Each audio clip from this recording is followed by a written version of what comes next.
के साथ 5 राज्यों में चुनाव खत्म होते ही एक बार फिर से जनता पर महंगाई की मार पड़नी शुरू हो गई है। लगातार दूसरे दिन पेट्रोल और डीजल के दामों में इजाफा हुआ। ये रिपोर्ट देखिए।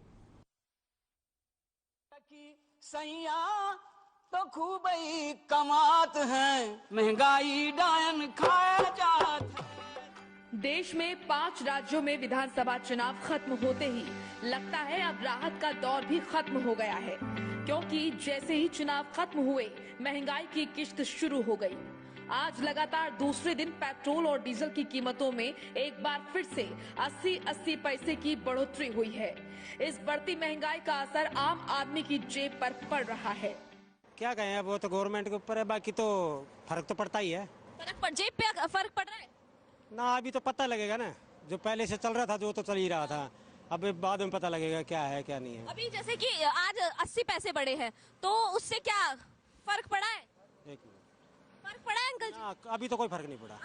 पेट्रोल और डीजल की कीमतें बढ़ने से अब हरियाणा में पेट्रोल 96 रुपए 87 पैसे और डीजल 88 रुपए 10 पैसे पहुंच गया है। दिल्ली में पेट्रोल की कीमत 97 रुपए 1 पैसे और डीजल 88 रुपए 27 पैसे पर जा चुका है।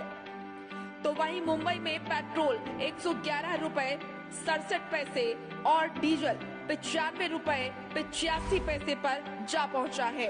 कोलकाता में पेट्रोल की कीमत 106 रुपए 34 पैसे, डीजल 91 रुपए 42 पैसे पहुंच गई है। तो वहीं चेन्नई में पेट्रोल 102 रुपए 91 पैसे और डीजल 92 रुपए 95 पैसे पहुंच गया है। ये रेट से बढ़ने से फर्क तो पड़ता ही है। आखिरकार अब फाइनल डिसीजन यही है कि अब जो इलेक्ट्रिक बाइक आ रही है वही लेनी पड़ेगी फिर तो। अच्छा, सरकार से कुछ कहना चाहेंगे? सरकार से क्या ही कहेंगे, सरकार से कहने का कोई फायदा तो है नहीं, कोई फायदा नहीं है। तो इससे तो अच्छा है कि अपने इलेक्ट्रिक व्हीकल यूज करो और सबसे बेस्ट है। मैं तो खुद भी वही अब प्रेफर करूंगा। मंगलवार को पेट्रोल डीजल के दामों के साथ साथ रसोई गैस के दामों में भी इजाफा हुआ था। घरेलू गैस सिलेंडर की कीमत 50 रुपए बढ़ाई गई थी। हालांकि चुनावों से पहले पेट्रोल डीजल की कीमत 100 रुपए प्रति लीटर के पार पहुंचने पर केंद्र सरकार ने एक्साइज ड्यूटी में कटौती की थी। इस दौरान पेट्रोल पर 5 रुपए जबकि डीजल पर 10 रुपए प्रति लीटर की कटौती की गई थी। अंतर्राष्ट्रीय बाजार में कच्चे तेल की मौजूदा कीमतों को देखते हुए एक बार फिर पेट्रोल डीजल के 100 रुपए प्रति लीटर जाने की आशंका बन गई है। महंगाई के लगातार बढ़ने से आम जनता की जेब भी ढीली हो रही है। हालांकि पहले से ही इस बात के संकेत मिल रहे थे कि 5 राज्यों के चुनाव खत्म होते ही महंगाई की डबल डोज मिल सकती है, और हुआ भी यही। इसके पीछे बहुत सारे कारण बताए जा रहे हैं, जिनमें प्रमुख कारण यूक्रेन रूस के बीच छिड़े भीषण युद्ध के चलते अंतर्राष्ट्रीय बाजार में कच्चे तेल की कीमतों में भारी बढ़ोतरी भी देखी गई। खैर, जनता अब बढ़ती महंगाई के बीच केंद्र और राज्य सरकार से राहत की उम्मीद भी कर रही है, लेकिन ये राहत कब और कैसे मिलेगी इसके लिए भी इंतजार है। ब्यूरो रिपोर्ट, हर खबर। वहीं चंडीगढ़ में मुख्यमंत्री की अध्यक्षता में हाई पावर परचेज कमेटी की बैठक हुई, जिसकी ब्रीफिंग कृषि मंत्री जेपी दलाल ने की। कृषि मंत्री ने मीटिंग की ब्रीफिंग करते हुए कहा कि दक्षिण हरियाणा में सिंचाई के पंप, बिजली के पावर हाउस, ट्रांसफार्मर आदि इक्विपमेंट की 300 करोड़ से ज्यादा की खरीदी की गई है और सभी वेंडर से अच्छे से नेगोशिएट किया गया। हमारी कोशिश ही है जो परचेसिंग होती है उसे पारदर्शिता से करें। हम हरियाणा की एक एक पाई बचाने की कोशिश करते हैं।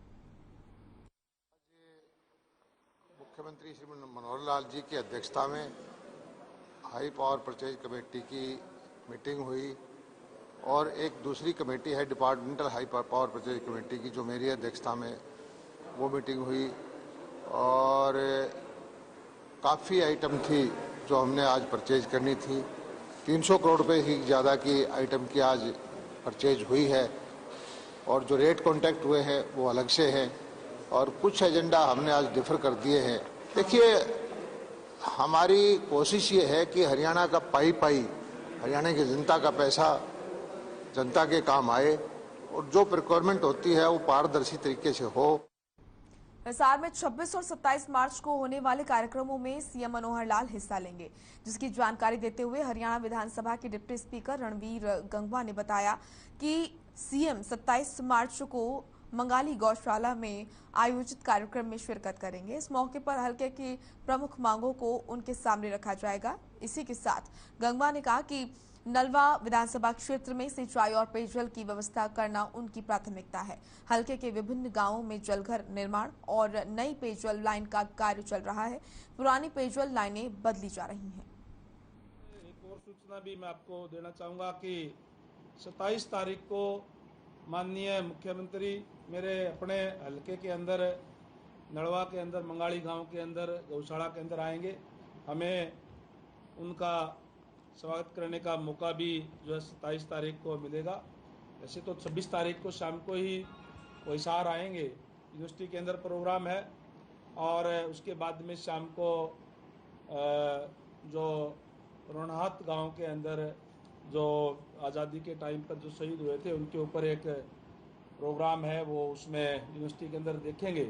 और सुबह 27 तारीख को मंगाली में नलवा हल्के के अंदर जो पड़ती है वहाँ माननीय मुख्यमंत्री। राज्यसभा सांसद दीपेंद्र सिंह हुड्डा ने एक बार फिर बीजेपी पर निशाना साधा है। बीजेपी पर सवाल उठाते हुए राज्यसभा सांसद दीपेंद्र सिंह हुड्डा ने कहा कि लूट में छूट के समझौते के तहत हरियाणा में बीजेपी और जेजेपी का गठबंधन हुआ है। साथ ही सरकार पर तंज कसते हुए दीपेंद्र हुड्डा ने कहा कि बजट भी अजीबोगरीब तरीके से पेश किया गया। आम नागरिकों के लिए बजट में कुछ खास नहीं है। भी काफ़ी संख्या में हमारे जो कश्मीरी ब्राह्मण भाई हैं वो हरियाणा में भी बसे हुए हैं, जिसमें बहादुरगढ़ के अंदर तो एक कश्मीर कॉलोनी भी है। जब हमारी सरकार थी, क्योंकि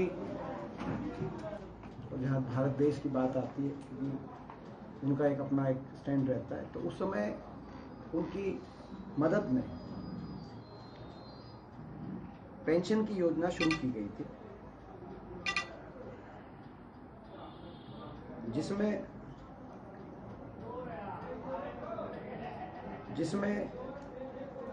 1,000 रुपये प्रति माह का शुरुआत करी थी, फिर 2,500 रुपये प्रति माह, और 2014 में चुनाव से पूर्व ये नोटिफिकेशन है जिसके माध्यम से 5,000 रुपये प्रति माह जो है पेंशन कर दी गई थी। कश्मीरी पंडित होगी। इस सरकार में जेजेपी पार्टी, जो पार्टी बीजेपी के खिलाफ वोट लेके आई, इसीलिए मैंने कहा कि लोग नहीं चाहते थे इनको वापस। हरियाणा की स्थिति बता रहा हूँ, मगर लोगों का जो जन भावना थी उसके साथ विश्वासघात करते हुए सरकार की स्थापना हुई।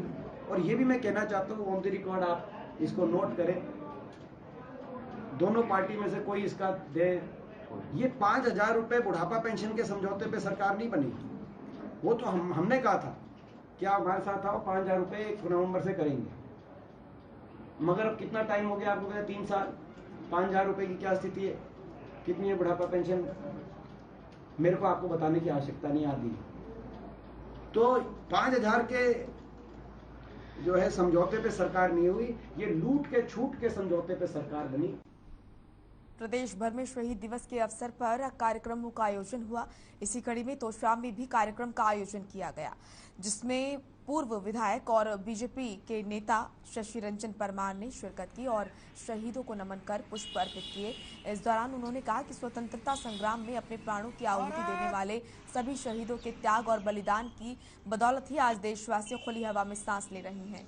हमें शहीदों के ऋण को भुलाना नहीं चाहिए, हमें उनको हमेशा याद करते रहना चाहिए, उनके दिखाए गए मार्ग पर चलकर आगे बढ़ना चाहिए। भारत माता की जय। भारत माता। आज शहीद भगत सिंह, सुखदेव और राजगुरु, आज उनकी शहादत दिवस है। उनके चरणों में हम सभी यहाँ तुसाम में तिकोना पार्क में नमन करते हैं और उसी के लिए ये प्रोग्राम आयोजित किया है। आज मैं उन महानुभावों के बारे में, अमर शहीदों के बारे में बताऊं, सूर्य को दीपक दिखाने वाली बात है, लेकिन उन्होंने इस देश की आन बान और शान के लिए, देश की आज़ादी के लिए बहुत पहले अपनी कुर्बानी देने का काम किया, इस देश को नमन करने का काम किया।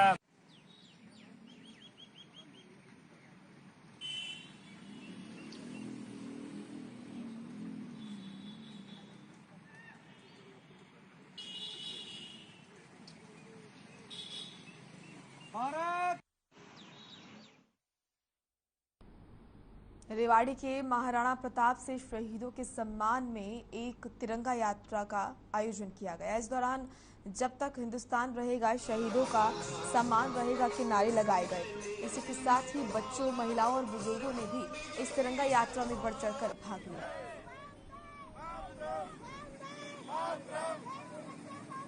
आज तिरंगा यात्रा कहीं ना कहीं शहीदों का सम्मान करने की एक छोटी सी कोशिश की गई है। हम उनके लायक उनके जैसे बन तो नहीं पाए या हमें वो मौका नहीं मिला बलिदान होने का, लेकिन हम उनके याद रखते हुए आज ये तिरंगा यात्रा निकाल रहे हैं ताकि शहीदों को याद किया जा सके एक दिन के लिए।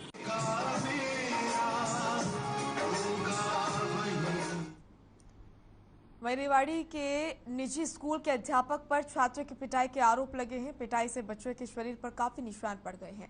छात्र ने बताया कि पम्मी नाम के एक टीचर ने उसे कमरे में ले जाकर बहुत ज्यादा पीटा और पीटने के बाद पीटने की जो बात है वो घर नहीं बताने की धमकी भी दी। टीचर ने छात्र को इसलिए पीटा क्योंकि छात्र की एक दिन पहले ही किसी साथी से बहस हुई थी। फिलहाल बच्चे का इलाज ट्रॉमा सेंटर में चल रहा है। बस में जा रहे थे ना, आ रहे थे घर, जब मैंने भीड़ ज्यादा हो रही थी, ऐसी लड़का खड़ा है, मैं उन्हें सारा लेके खड़ा था। छोरा वो गलती से रैप्टा लग गया है और फिर इसने मेरे 1-2 रैप्टा मार दे है। फिर मैं कह रहा कोई बात ना, फिर मैंने निछवा दी मैंने। और फिर ना सर से किया है वो, जब मैं आया था ना सुबह स्कूल तो सर से किया, मैंने कहा सर वो प्रेयर के बाद बताऊंगा है। और फिर मैं सोच रहा हूँ मजाक कर रहा होगा वे है। और फिर ना मैं पेपर कर रहा था ना, जब आया था वे, फिर मैं कह रहा सर बुलाया, मैं सोच रहा मजाक कर रहा हूँ अभी है। और जब दूसरी मार फिर मैं गया ना, वहाँ डंडी से मारा, कम से कम 20-30 डंडी मारी और मैं पूरी तरह नाच गया।